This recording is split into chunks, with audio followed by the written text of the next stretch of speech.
क्या आपको कभी खुद पर गुस्सा आता है जब आप डाइटिंग पर होने के बावजूद भी चॉकलेट खा लेते हैं? क्या आपने कभी खुद को प्रॉमिस किया है कि आप वो सब करना बंद कर देंगे जो आपके लिए अच्छा नहीं है? आप अपनी ज़िंदगी को बदलने की कोशिश करते हैं, लेकिन कुछ ही दिनों बाद आप कोशिश करना बंद कर देते हैं। क्या आप अपनी बुरी आदतों को बदलना चाहते हैं? हमारे डिस्ट्रक्टिव बिहेवियर में हमारे ब्रेन और बचपन का क्या रोल है? अच्छी आदतें डालने का बेस्ट तरीका क्या है? आज हम आपके लिए एक ऐसी बुक लेकर आए हैं जिससे आप जानेंगे कि हम वो चीज़ें क्यों करते हैं जो हमारे लिए सही नहीं है। बुक के बारे में जानने से पहले आइए हम इस बुक के ऑथर के बारे में थोड़ा बहुत जानते हैं। इस बुक के ऑथर रिचर्ड ओ कॉर्नर हैं। वह नॉर्थ वेस्ट सेंटर, जो नॉन प्रॉफिट हेल्थ क्लिनिक है, उसके एग्जीक्यूटिव डायरेक्टर थे। रिचर्ड साइकोथेरेपिस्ट हैं और उनके ऑफिस न्यूयॉर्क में भी हैं। रिचर्ड ने साइकोलॉजी पर 5 से ज़्यादा बुक लिखी हैं। यह बुक उन्हीं बुक में से एक है।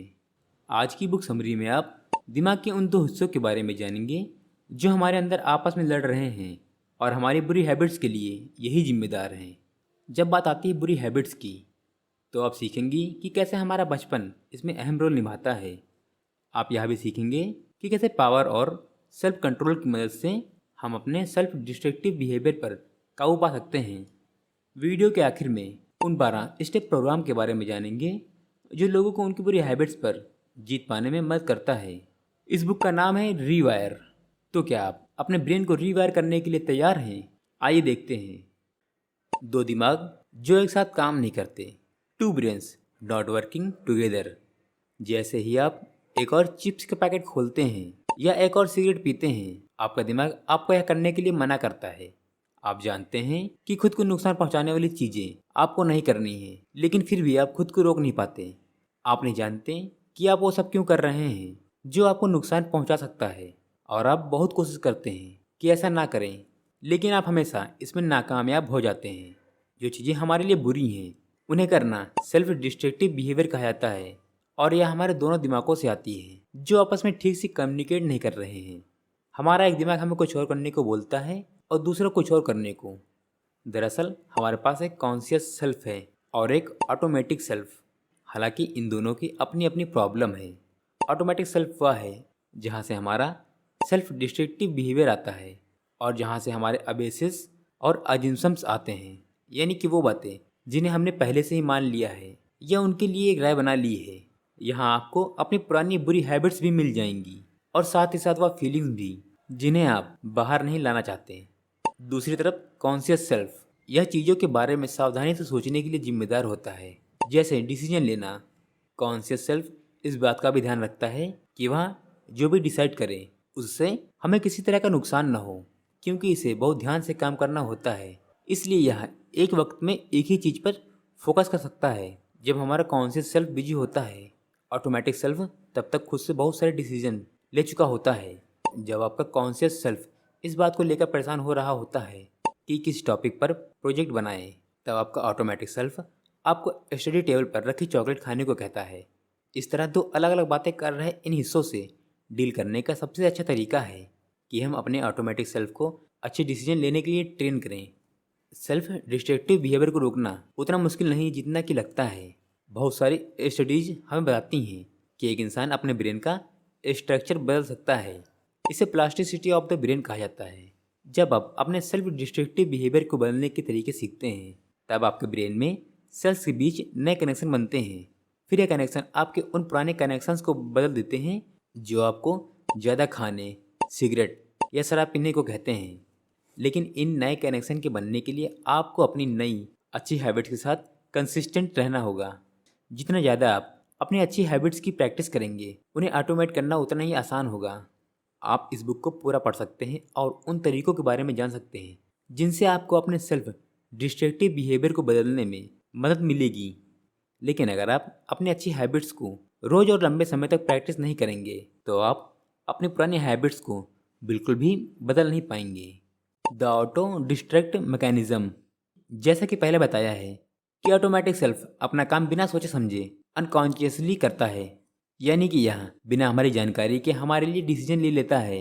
इसका मकसद हमें खुश, कंफर्टेबल और कॉन्फिडेंट रखना है। हालांकि इसके इरादे अच्छे हैं, लेकिन ऑटोमेटिक सेल्फ हमसे वह काम करवाता है जो उस वक्त हमें खुशी देता है, पर बाद में वह हमारे लिए नुकसानदेह साबित हो सकता है। ऐसा इसलिए है क्योंकि ऑटोमेटिक सेल्फ हमारे बेसिस, अजिम्पशंस और कुछ चीज़ों के बारे में नॉलेज की कमी से प्रभावित होकर काम करता है। कैसे हमारा ऑटोमेटिक सेल्फ हमारे साथ गड़बड़ करता है, आइए इस बेसिक एग्जाम्पल से जानते हैं।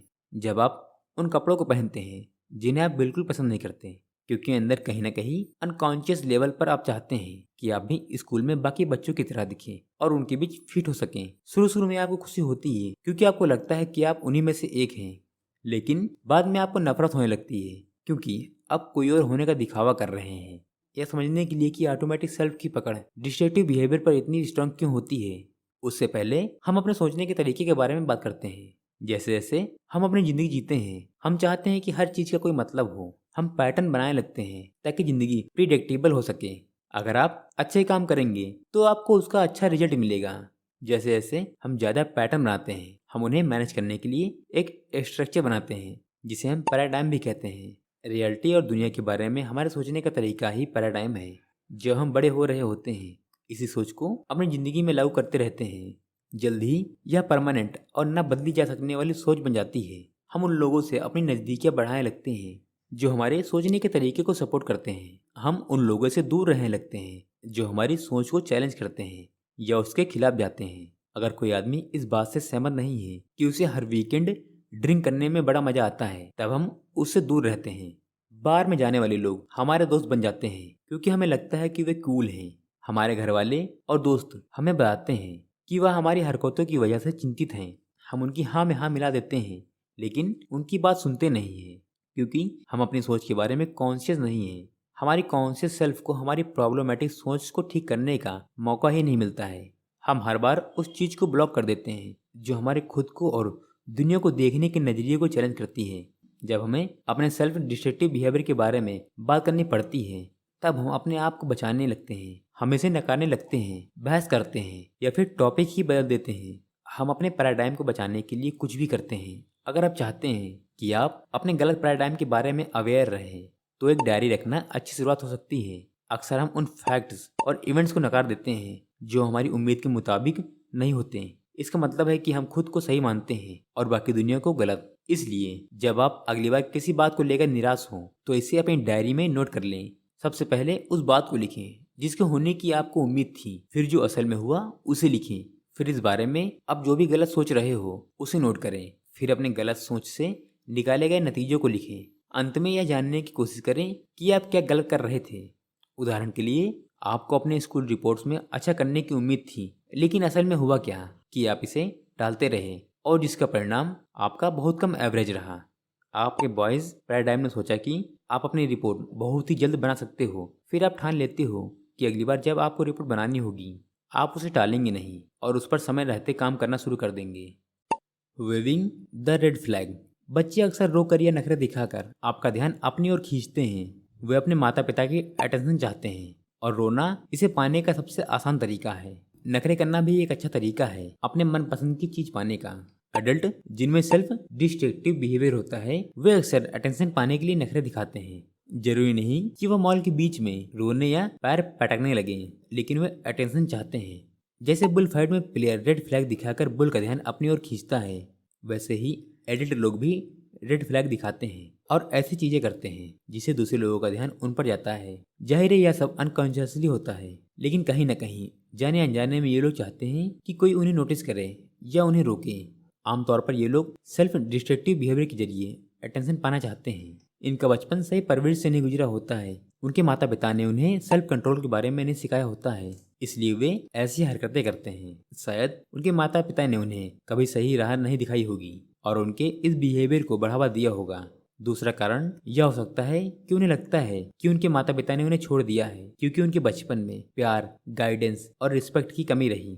इसलिए उन्हें लगता है कि वे दूसरों से कम हैं। वे दूसरे लोगों से प्यार पाने की कोशिश करते हैं, लेकिन उन्हें वह प्यार नहीं मिल पाता। यही निराशा सेल्फ डिस्ट्रक्टिव बिहेवियर के रूप में बाहर आती है। फिर वह खुद को नुकसान पहुंचाने वाला कोई भी काम करते हैं इस उम्मीद में कि कोई उन्हें यह करने से मना करेगा। यही एक अच्छे माता पिता करते हैं। क्या मैं सही हूँ? लेकिन अगर कोई उन्हें रोकने की कोशिश भी करता है, वे अक्सर उसकी बात नहीं मानते। सेल्फ डिस्ट्रक्टिव बिहेवियर होने के अलावा इन लोगों की रिलेशनशिप भी अच्छी नहीं रहती है।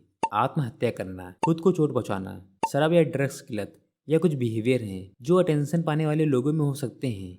ये रेड फ्लैग वेवर्स अटेंशन पाने की कोशिश करते हैं, लेकिन वे डरते हैं कि शायद उन्हें नकार दिया जाएगा, क्योंकि उन्हें पहले भी रिजेक्ट किया गया था जब वे बच्चे थे। अब ऐसा क्या गलत हो जाएगा, इसलिए वे खुद को या दूसरों को नुकसान पहुंचाकर लोगों की अटेंशन को मैनिपुलेट करते हैं। लेकिन इन रेड फ्लैग्स वेवर्स को भी संतोष नहीं मिलता, क्योंकि वे जानते हैं कि यह अटेंशन उन्होंने गलत तरीके से पाई है। इन लोगों को चाहिए कि वो अपने आप को अच्छे से कंट्रोल करें और अपने अंदर विल पावर लाएं। असल में कोई भी जिसे एक बुरी आदत है, उसे इन दो जरूरी बातों को सीखना चाहिए। जैसे एक्सरसाइज करने से आपकी मसल उभर कर आती है, वैसे ही विल पावर और सेल्फ कंट्रोल को भी मजबूत किया जा सकता है। यह वो एबिलिटीज़ हैं जो आपको बुरी हैबिट्स के वापस हावी होने से बचाती हैं। वह कौन सी बुरी आदत है जो आप छोड़ना चाहते हैं? यह कुछ काम की टिप्स हैं। इससे पहले कि आप खुद को प्रॉमिस करो या पक्का कर लें कि आप इसे 100% लगन के साथ करेंगे, फिर अपने लिए वापस पुराने हालात में जाना मुश्किल बना दें। अपनी प्रोग्रेस के बारे में लोगों को बताते रहें।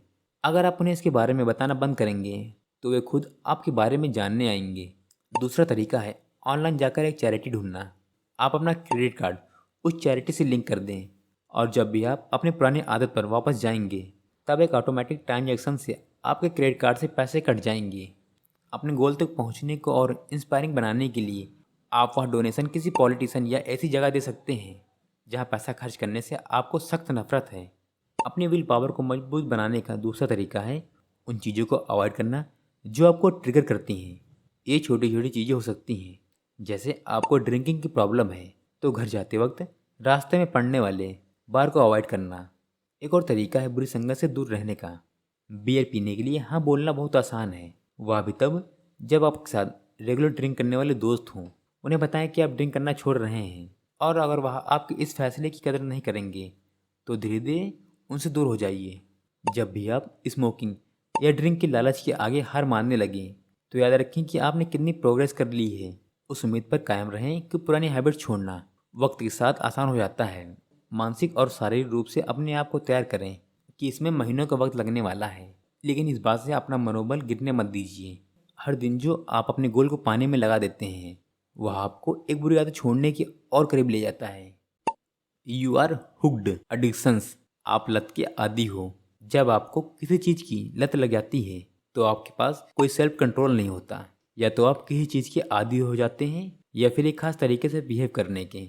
बहुत ज़्यादा खाना या बहुत कम खाना, बिना सोचे समझे खरीदारी कर लेना और अनसेफ सेक्स करना बुरी हैबिट्स में शामिल है। आप एडिक्टेड हैं। यह आपको तब पता चलता है जब आपको वह चीज़ें किसी दिन नहीं मिलती।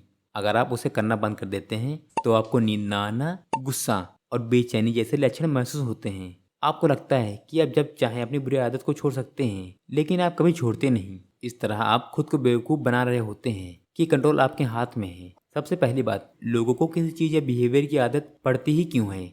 शराब जैसी चीज़ों की आदत पड़ने को आसानी से समझा जा सकता है। शराब आपको अच्छा फील कराती है, इससे आप खुल जाते हैं, और जब आप नशे में होते हैं तो आपका टाइम अच्छा बीतता है। जब शराब आपके बॉडी से निकल जाती है तब आप चिड़चिड़े और बोर होने लगते हैं, इसलिए आप अच्छा फील करने के लिए ड्रिंक करते रहते हैं। दूसरी तरफ ड्रग्स आपके दिमाग में जोरदार तलब पैदा करती है।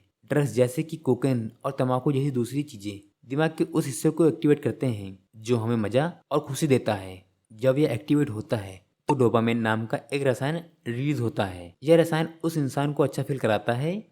आप समझ सकते हैं क्यों एक ड्रग एडिक्टेड ड्रग से चिपक जाता है, उसे छोड़ नहीं पाता। जितने लंबे समय तक एक इंसान ड्रग्स यूज करता है, उसके दिमाग के प्लेजर सेंटर को उतना ही नुकसान होता है। अगर यह डैमेज हो जाता है तो इसका मतलब है कि आपको अच्छा फील कराने के लिए और ज़्यादा ड्रग्स चाहिए होगा। उसी दौरान आपकी बॉडी के दूसरे पार्ट्स जैसे लीवर भी ड्रग्स के कारण खराब होना शुरू हो जाता है। आपके अपने परिवार और दोस्तों के साथ रिश्ते बिगड़ने लगते हैं। अपनी नशे की जरूरत के सिवा अब आप किसी और चीज़ की परवाह नहीं करते। तो आप एडिक्शन से कैसे छुटकारा पा सकते हैं? ऑथर कहते हैं कि सबसे पहले आपको अपने साथ ईमानदार होने की जरूरत है। आपको यह स्वीकार करना होगा कि आप एडिक्टेड हैं और आप खुद पर कंट्रोल नहीं कर पा रहे हैं। उन लोगों के ग्रुप को ज्वाइन करना एक बड़ी हेल्प हो सकती है जो खुद इससे लड़ रहे हैं। याद रखें कि आप अपनी ज़िंदगी फिर से बना रहे हैं। ऑथर को 12 स्टेप्स प्रोग्राम की इंस्पिरेशन अल्कोहलिक एनोनिम्स नाम की ऑर्गेनाइजेशन से मिली। बुरी आदतों को छोड़ने के लिए ऑथर इस बुक में 12 स्टेप प्रोग्राम बताते हैं जिसे फॉलो करके कोई भी इंसान अपनी बुरी आदत को छोड़ सकता है। आपको इस प्रोग्राम के रूल को फॉलो करना चाहिए ताकि आप अपनी ज़िंदगी बदल सकें। यह आसान नहीं है, कुछ दिन ऐसे भी होंगे जब आप हार मानने लगेंगे, लेकिन ये 12 स्टेप प्रोग्राम आपको हर तरह से मदद करेंगे। लेकिन इन स्टेप्स को फॉलो करने से पहले आप यह पक्का कर लें कि आपके पास एक सपोर्ट ग्रुप हो। अगर नहीं है तो कोई ऐसा इंसान हो, जैसे कि एक थेरेपिस्ट या एक दोस्त जो आपकी मदद कर सके। सिर्फ अपनी खुराक पाने के लिए एडिक्शन आपसे वह सब कराएगी जो आप नहीं करना चाहते। झूठ बोलना, धोखा देना, यहाँ तक कि आप चोरी भी करने लगेंगे। एडिक्शन से जंग जीतना बहुत मुश्किल और तकलीफ देह होगा, लेकिन ये जान लें कि अगर आपने इसे पार कर लिया तो आपकी ज़िंदगी बदल जाएगी। नंबर 1, अगर आप सचमुच किसी बैड हैबिट या एडिक्शन को छोड़ना चाहते हैं तो आपको यह स्वीकार करना होगा कि आप अपने बैड हैबिट्स की चपेट में हैं और यह बैड हैबिट आपके कंट्रोल में नहीं है। नंबर 2, आपको एक बार में कोई लंबा हाथ नहीं मारना है, बल्कि आपको एक एक दिन अपने बैड हैबिट से दूर रहने की कोशिश करनी है। आपको हर दिन खुद को याद दिलाना है कि आज आप कोई भी सेल्फ डिस्ट्रक्टिव काम नहीं करेंगे। नंबर 3, आपको इस बात को भी मानना होगा कि ऐसे भी दिन आएंगे जब आपका कंट्रोल आपके बस के बाहर चला जाएगा। ऐसे वक्त में आपको खुद को सिर्फ यही याद दिलाना है कि यह वक्त भी बीत जाएगा और अपना मकसद आपको याद करना होगा कि क्यों आप इस हैबिट को छोड़ना चाहते हैं। नंबर 4, बुरे विचारों को अपने मन से हटाने के लिए आपको अपना ध्यान अपने मोरल वैल्यूज़ पर ले जाना होगा और यह ठान लेना होगा कि आप किसी भी कीमत पर उस काम को नहीं करेंगे। नंबर 5, अगर आप अपनी पुरानी आदत को हमेशा के लिए पीछे छोड़ना चाहते हैं तो आपको उन लोगों से माफ़ी मांगना होगा जिन्हें आपकी वजह से तकलीफ हुई है। नंबर 6, अकेले रहने की जगह आप अपना समय दूसरे लोगों को दीजिए और उनके साथ अच्छा समय बिताइए। नंबर 7, मन को शांत करने के लिए मेडिटेशन कीजिए। मेडिटेशन बुरी आदतों को दूर करने के लिए सबसे अच्छा तरीका माना जाता है, क्योंकि ध्यान से आप अपने थॉट्स को लेकर अवेयर हो पाते हैं, जिसके बाद आप अपना मन बुरी चीज़ों से हटाकर उन कामों में लगाते हैं जो आपके लिए सच में ज़रूरी हैं। नंबर 8, बुरी आदतों को हमेशा हमेशा के लिए दूर भगाने के लिए आपको यह सोचना होगा कि you can fake it until you can make it, क्योंकि जब आपका हौसला टूटने लगेगा तो यह बात ही आपको मोटिवेशन देगी। नंबर 9, बुरी आदतों को छोड़ने के लिए आप अपने दोस्त या थेरेपिस्ट की मदद ले सकते हैं। नंबर 10, अपने बुरे विचारों से छुटकारा पाने के लिए आपको लिखना शुरू करना चाहिए, क्योंकि जब आप लिखेंगे तो आपका ध्यान कौन से तरीके से उन बातों पर जाएगा जिसे आप नहीं करना चाहते। नंबर 11, अपने ऊपर ज़्यादा प्रेशर मत डालिए और छोटे छोटे स्टेप्स लेकर अपने बैड हैबिट्स को दूर कीजिए। नंबर 12, इन सब चीज़ों को आपको एक दिन नहीं बल्कि हर रोज़ करना होगा और शायद आपको काफ़ी लंबे समय तक इन चीज़ों की प्रैक्टिस करनी होगी, तभी आप अपनी बुरी आदतों को छोड़ पाएंगे। कंक्लूज़न, आपने सीखा कि क्यों आप वो चीज़ें करते हैं जो आपके लिए अच्छी नहीं हैं और इसके लिए कैसे आपके दो माइंड जिम्मेदार हैं जो आपस में लड़ रहे हैं। कॉन्शियस सेल्फ वह माइंड है जो आपके लिए सावधानी से फैसले लेता है और इसे आपके बहुत सारे डिसीजन पर काम करना होता है, इसलिए यह धीरे धीरे ध्यान से काम करता है। दूसरी ओर ऑटोमेटिक सेल्फ बिना सोचे समझे डिसीजन लेता है। यह तुरंत रिएक्ट करता है और इसकी परवाह नहीं करता कि आपके लिए क्या अच्छा है और क्या बुरा। तो आप उन चीज़ों को करने से कैसे खुद को रोक सकते हैं जो आपके लिए सही नहीं है। आपको अपने ऑटोमेटिक सेल्फ को अच्छी चीज़ें चुनने के लिए ट्रेन करना होगा। ये पॉसिबल है क्योंकि हमारा ब्रेन फ्लेक्सिबल होता है। इसका मतलब है ब्रेन अपना स्ट्रक्चर, आप कैसे सोचते हैं और आप क्या करते हैं, उसके अनुसार बदल लेता है। आप असल में अपने ब्रेन को रीवायर कर सकते हैं। आपने सीखा कि ऑटोमेटिक सेल्फ बिना सोचे काम करता है क्योंकि इसका एक ही मकसद है, आपको खुश, कॉन्फिडेंट और कंफर्टेबल रखना। इससे फ़र्क नहीं पड़ता कि आपको खुश करने के ये तरीके गलत और सेल्फ डिस्ट्रक्टिव हैं। आपने सीखा कि अपने अंदर विल पावर और सेल्फ कंट्रोल को डेवलप करने से बुरी हैबिट से लड़ने में मदद मिलती है। यह बहुत मुश्किल हो सकता है क्योंकि बुरी हैबिट्स बचपन से ही शुरू हो जाती हैं, लेकिन ये खुद से प्रॉमिस करें कि आप बदलेंगे। 12 स्टेप प्रोग्राम की मदद से आप छोटे छोटे स्टेप लेकर अपनी इच्छा और तलब को रोक सकते हैं। खुद को सुधारने के लिए आपको बहुत मेहनत करनी होगी। बुरी हैबिट्स की जड़ें आपके दिमाग में बहुत गहरी बैठी हुई हैं, लेकिन आपको बेहतर बनना ही होगा। अच्छी हैबिट्स की रोज़ प्रैक्टिस करके आप अपने ब्रेन को रिवायर कर सकते हैं और अपनी बेहतरी के लिए बदल सकते हैं। आप अपने अंदर के राक्षस को हरा सकते हैं और दूसरों को भी इसके लिए इंस्पायर कर सकते हैं। जितना आप सोचते हैं आप उससे ज़्यादा स्ट्रांग हैं। एक एक दिन करके आगे बढ़ें। अंत में बुरी हैबिट्स, डिस्ट्रक्टिव बिहेवियर और एडिक्शन आपके अतीत का एक हिस्सा बनकर पीछे छूट जाएंगे। तो दोस्तों, यह थी हमारी आज की book summary, rewire, change your brain to break bad habits. अगर आपको हमारी वीडियो अच्छी लगी हो और हमारा समझाने का तरीका पसंद आया हो तो वीडियो को प्लीज़ लाइक करें और अपने सुझाव हमें कमेंट बॉक्स में ज़रूर दें। साथ ही साथ इस वीडियो को आप अपने दोस्तों के साथ शेयर कर सकते हैं ताकि वह भी इसका फ़ायदा उठा सकें और अपनी लाइफ को बदल सकें। तो मिलते हैं नेक्स्ट वीडियो में। अगर आपने अभी तक हमारे चैनल को सब्सक्राइब नहीं किया है तो सब्सक्राइब कर दें। धन्यवाद।